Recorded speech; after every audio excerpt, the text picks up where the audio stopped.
Hello, everyone, and welcome to Nog, a history podcast, where we discuss underrepresented topics in history. If you're a fan of all things history and would like to learn with me, go ahead and hit that subscribe button and hit that little bell to enable notifications. This will tell you when I publish bonus episodes outside of our set bi-weekly schedule. Onward to today's content. I just wanted to quickly recognize that despite me trying to teach myself, trying to go on his pronunciation websites, I'm more than aware of the fact that I've definitely butchered several of the names in this episode. So I apologize in advance, and if you have any notes on pronunciations, definitely let me know in the comments. Thank you for your patience. Episode 3, Zhang He and his treasure fleet.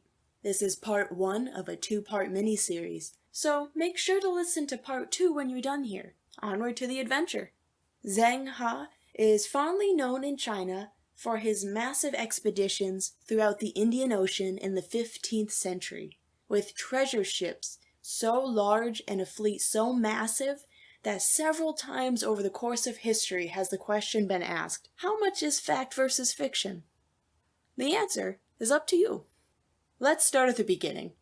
Originally born Ma He into a Muslim family, certainly not unusual by this time.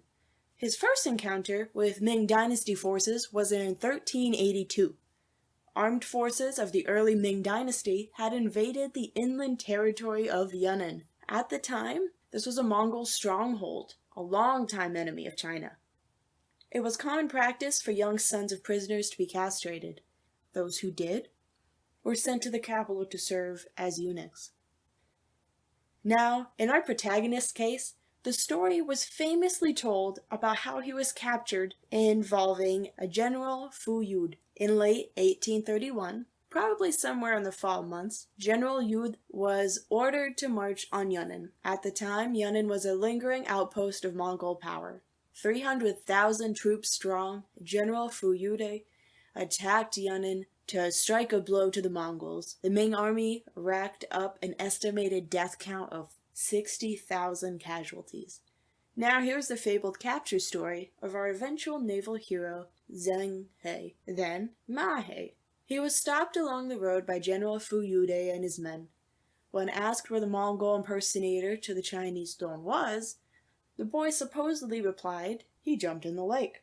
Legend has it that General Yude saw cleverness and bravery in this boy and had him taken as prisoner. 3 years later, in 1385, he was castrated and put in the house of the 25-year-old Prince of Yan, the 4th son of the emperor. Now, was this origin story accurate? Was he really a witty child who had a fateful run-in with someone as important as the general of a 300,000-person strong army? No one can say for sure, especially considering Zhang He never wrote an autobiography. That particular capture story was relayed through unpublished Zhang He family records obtained from 19th generation descendants of Zhang He's adopted nephew. Can you see the problem here? Can 19 generations of past storytelling and oral tradition be taken as gospel? It certainly can be correct. It's just a matter of understanding that this is quite a long time to have passed.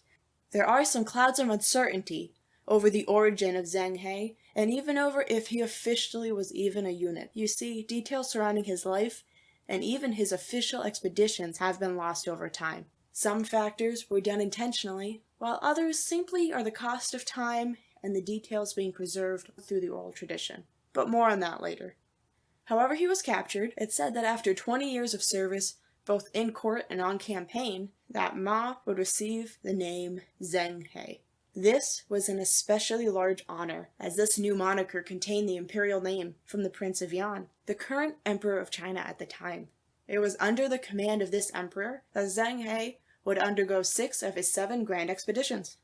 Many of these anecdotes were obtained through oral traditions and interviews. Louisa Levates underwent a monumentous journey in the 90s to follow in Zhang He's footsteps, and to nail down as many details and unpublished accounts of his expeditions and exploring voyages in order to bring together as much previously lost information as possible. Her final work is called When China Ruled the Seas, the Treasure Fleet of the Dragon Throne, 1405 to 1433. This is an excellently detailed work, but I certainly hope that more information has been collected archaeologically and historically between now and the future to shed some more light, more concrete, solid proof on more of his life. Her work was phenomenal. It was an unimaginably large project, seeing as she traveled herself to East Africa, Malaysia, and China. Indian Ocean trade, upon entering into the 15th century, where we see Zheng He undertaking his 7 legendary expeditions, is dominated by Muslim merchants and involves ports up through the west coast of Africa, through the Middle East, India, Indonesia, and China. There was much wealth being made in the region, and most notably, by the time Zheng He began to sail the waters, everything had already more or less been charted. So what does this mean? Why is Zheng He credited with being such a miraculous explorer if his routes were in already charted waters? Well, my friends, the answer lies in how impressively massive Zheng's expeditions were.